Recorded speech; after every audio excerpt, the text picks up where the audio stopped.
যে নির্মম বর্বরতার শিকার হয়েছিল আমরা আমাদের ছাত্রী বোনরা, তখন জাতির বিবেক কেঁপে উঠেছিল, আমাদের সহ্যের সীমা ভেঙে গিয়েছিল। কান্না এবং ঘৃণার দহনে জন্ম নিয়েছিল এক অনতিক্রম্য জাগরণ।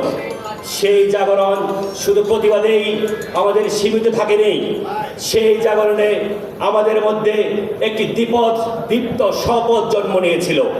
সেই শপথের মধ্য দিয়েই আমাদের এই বাংলাদেশের প্রত্যেকটি ছাত্র সমাজ আমরা ওই দিন সময়ের মুখোমুখি এক অগ্নিমূর্তিতে পরিণত হয়েছিলাম। সেই অগ্নিমূর্তির ধারাবাহিকতায়, এই অগ্নি স্ফুলিঙ্গের ধারাবাহিকতায় বাংলাদেশের ফ্যাসিস্ট সরকার দগ্ধ হয়েছিল, নিপতিত হয়েছিল এই জুলুমের রক্তচক্ষু। বন্ধুগণ, প্রিয় বন্ধুগণ, আপনারা জানেন এই গণ অভ্যুত্থানে এই 15 জুলাই যখন এই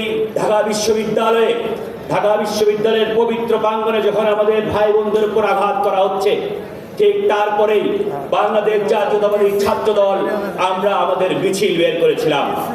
আপনারা জানেন ঠিক ওই দিন সন্ধ্যাবেলায় বাংলাদেশ জাতীয়তাবাদী ছাত্র দল এই চানখার পোলমোড়ে ঢাকা বিশ্ববিদ্যালয় শাখা তারা সবাই অবস্থান নিয়েছিল এবং এই ঢাকা বিশ্ববিদ্যালয় শাখা ছাত্র দলের এই ছবি পোস্ট করে সোশ্যাল মিডিয়াতে, ফেসবুকে এই ছবি পোস্ট করে শহীদ ওয়াসিম লিখেছিল, আমার সাধারণ শিক্ষার্থীদের পাশে আমার প্রাণের সংগঠন, আমি এই পরিচয়ে শহীদ হব।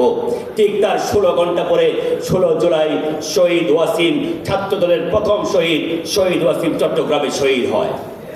কিন্তু আমরা গণ অভ্যুত্থান পরবর্তী অবস্থায় কি দেখতে পেয়েছি? গণ অভ্যুত্থান পরবর্তী অবস্থায় আমরা দেখতে পেয়েছি যে শহীদ ওয়াসিম চট্টগ্রাম কলেজের ছাত্র, সেই শহীদ ওয়াসিমের কলেজে সাধারণ শিক্ষার্থীদের মুখোশে কোনো ধরনের রাজনৈতিক ছাত্র দলের কোনো ধরনের রাজনৈতিক কার্যক্রম চালাতে দেওয়া হচ্ছে না।